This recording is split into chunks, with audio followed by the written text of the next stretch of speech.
উত্তর জেলার police super Bhanupada Chakraborty উনার সরকারি আবাসনে রোপণ করেছেন নানা ধরনের সবজি, ফুল ও ফল।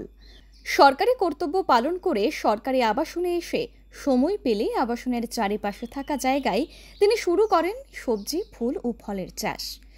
পুলিশ সুপার জানান, ওনার আবাসনের জায়গায় এমন কোনো ধরনের সবজি নেই যা তিনি রোপণ করেননি।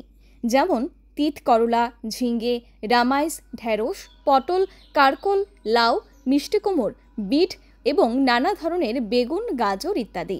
ফলের মধ্যে রয়েছে আম, কলা, কমলা লেবু। ফুলের মধ্যে রয়েছে রজনীগন্ধা এবং অন্যান্য বিভিন্ন ধরনের ফুল। কমলা লেবু সচরাচর এ সময় কোনো জায়গায় দেখা যায় না, তবে ওনার বাগানে কমলা লেবু দেখা গেছে। পুলিশ সুপার ভানুপদ চক্রবর্তী জানান, ওনার বাগানে অনেক গণ্যমান্য ব্যক্তি এসে গেছেন, সবাই প্রশংসা করেছেন ওনার বাগান দেখে। আমি ছোটবেলা থেকেই এই কৃষি উপর দিয়ে আমার একটা ছিল, এই ভালো একটা ঝোঁক ছিল। এই কোয়ার্টারে আমি আজকের থেকে 4 বছর আগে ছিলাম। এই কোয়ার্টারটার লোকেশনটা খুব সুন্দর।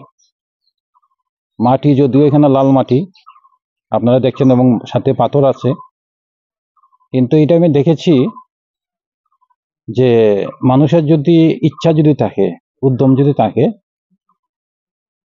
পরিবেশকে কেউ যদি ভালোবাসে, গাছকে যদি কেউ ভালোবাসে, তাহলে তারাও কিন্তু প্রতিদান দেয়। যেমন আপনারা যেটা দেখলেন এখানে কোয়ার্টারের মধ্যে এসে,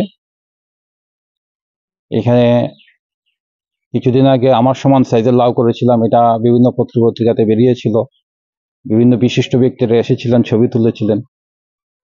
এখানে ঝিঙ্গা, ঢেঁড়স, মরিচ, পটল, কাঁকরোল, এই আপনার বিট, গাজর, কি নেই এখানের মধ্যে, সবকিছুই আছে।